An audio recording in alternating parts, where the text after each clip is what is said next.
Bismillah, alhamdulillah, wassalatu wassalamu ala rasulillah wa ala alihi wassabi wa man tabi'um bisan la yaumil qiyamah amma ba'du. Saudara kaum muslimin, kita memetik faedah dari kitab Tauhid. Dan pada kali ini pada bab berkata Syekh Muhammad bin Abdul Wahhab rahimahullah ta'ala, babu maja'a annal guluwa fi kuburis salihin. Bab apa yang datang tentang bahwasanya berlebih-lebihan pada kubur orang-orang yang soleh, yusayyiruha awsanan tu'badu min dunillah. Hal ini akan menjadikannya sebagai berhala yang disembah selain Allah SWT. Saudara kaum muslimin, jiwa itu dikudratkan untuk mencintai orang-orang yang soleh, dan setan tidaklah memasukkan syirik pada umat ini kecuali lewat yaitu sikap berlebihan kepada orang-orang soleh dan mengagungkan kubur mereka. Saudara kaum muslimin, tauhid dan syirik ini adalah dua perkara yang saling berlawanan. Keduanya tidak akan pernah bertemu bagaikan siang dan malam. Saudara kaum muslimin, selama kesyirikan itu ada, maka Islam itu ternafikan, Islam itu tertiadakan. Karena itulah Nabi SAW beliau mengkhawatirkan syirik ini terjadi pada umatnya di atas kuburnya, sebagaimana yang dilakukan oleh orang-orang Yahudi pada kubur nabi-nabi mereka, di mana mereka berlebihan kepada kubur nabi-nabi mereka hingga menjadikannya sebagai berhala-berhala yang disembah dari selain Allah Subhanahu wa ta'ala. Nabi kita SAW beliau berdoa kepada Rabbnya agar tidak menjadikan kuburnya sebagai berhala yang disembah selain Allah SWT. Dalam riwayat hadis yang diriwayatkan Imam Muslim dan juga disebutkan dalam kitab Al-Muwatta Imam Malik, Nabi berdoa, Allahumma la taj'al qabri wasanan yu'bad. Ya Allah, janganlah Engkau jadikan kuburku itu sebagai berhala yang disembah.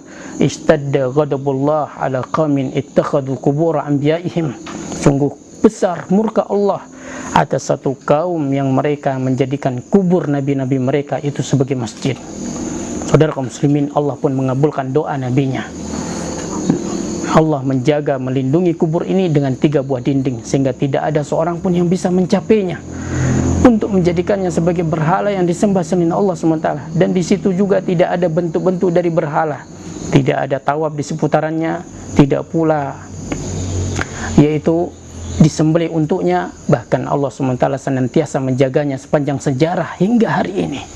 Saudara kaum muslimin, syariat kita melarang untuk menapaktilasi jejak orang-orang yang soleh, seperti kubur mereka, tempat majelis mereka, tempat sholat mereka, karena hal ini akan bisa mendorong yaitu pada penyembahan kepada mereka.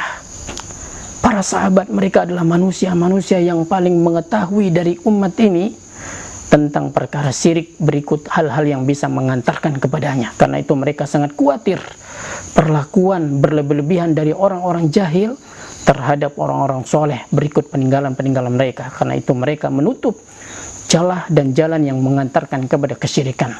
Ketika kaum muslimin menaklukkan negeri Persia, maka mereka menemukan dalam gudang penyimpanan harta Hurmuzan, yaitu Raja Persia, yaitu sebuah tempat tidur yang terbaring di atasnya seorang laki-laki yang bernama Daniel. Dulu bangsa Persia sangat berlebihan kepada orang ini, maka Umar pun memerintahkan untuk menggali 13 kubur di siang harinya, lalu menguburnya pada malam hari di salah satu lubangnya, kemudian menutupnya dengan rata kubur-kubur tersebut sehingga urusannya pun tidak diketahui oleh manusia, sehingga mereka tidak terfitnah lagi dengannya. Para sahabat tidak menampakkan kuburnya untuk membentengi dan menjaga mereka dari menjadikannya dari berhala sembahan selain Allah SWT. Umar juga radhiyallahu anhu memerintahkan untuk menebang pohon yang dimana di bawah pohon itu Nabi SAW itu dibaiat dengan baiat ridwan. Ya, ketika orang-orang berdatangan sholat di bawahnya, di sekitarnya, maka Umar pun menebangnya karena khawatir manusia akan terfitnah yaitu dengan perbuatan syirik. Saudara kaum muslimin, itu demikian pula Umar bin Khattab ketika melihat sebagian manusia mengkultuskan Khalid bin Walid, di mana peperangan itu dimenangkan oleh Khalid bin Walid, maka Umar pun untuk menjaga akidah manusia dan tauhid, Umar bertekad untuk memecat Khalid. Beliau berkata, sungguh aku benar-benar akan memecat Khalid agar manusia tahu bahwasanya Islam ini akan tetap menang walaupun tanpa Khalid bin Walid. Saudara kaum muslimin, Nabi SAW mengatakan, sungguh besar murka Allah terhadap suatu kaum yang mereka menjadikan kubur Nabi mereka itu sebagai masjid. Berkata Syekh Muhammad bin Abdul Wahab, di dalamnya terdapat keterangan bahwasanya Nabi SAW tidaklah memohon perlindungan kecuali dari perkara yang bakal terjadi. Dan di sini juga terdapat keterangan penetapan sifat godok bagi Allah, sikap murka bagi Allah, bahwasanya Allah Subhanahu wa taala itu murka bila larangan-larangannya itu dilanggar sebagaimana ditetapkan dalam Quran dan Sunnah. Ya, dan murka Allah Subhanahu wa taala itu berbeda-beda sebagaimana dalam hadis tentang syafaat.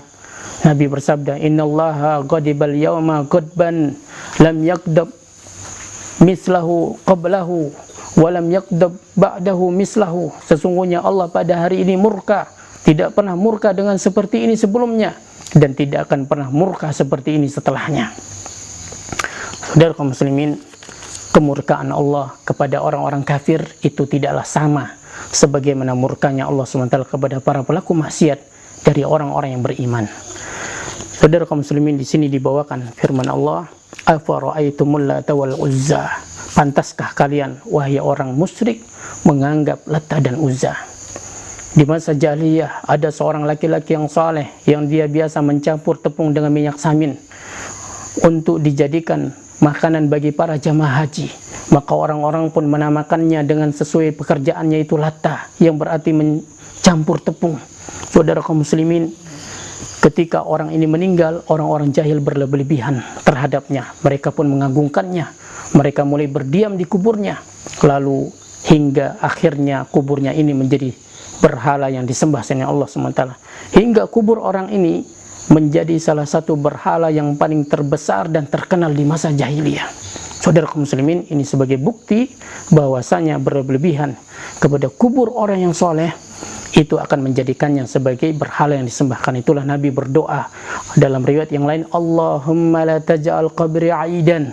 Ya Allah, janganlah Engkau jadikan kuburku sebagai tempat perayaan.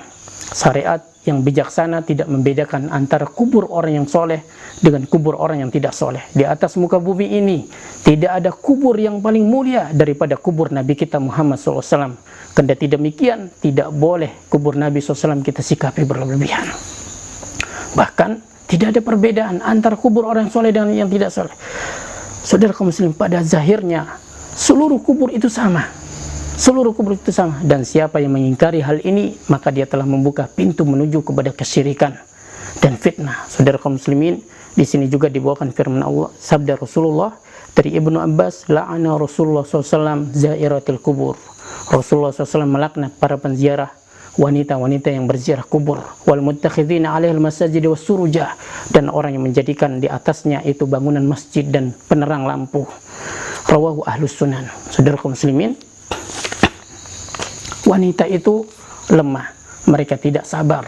Seandainya mereka berziarah kubur, mereka tidak aman dari tangisan dan teriakan.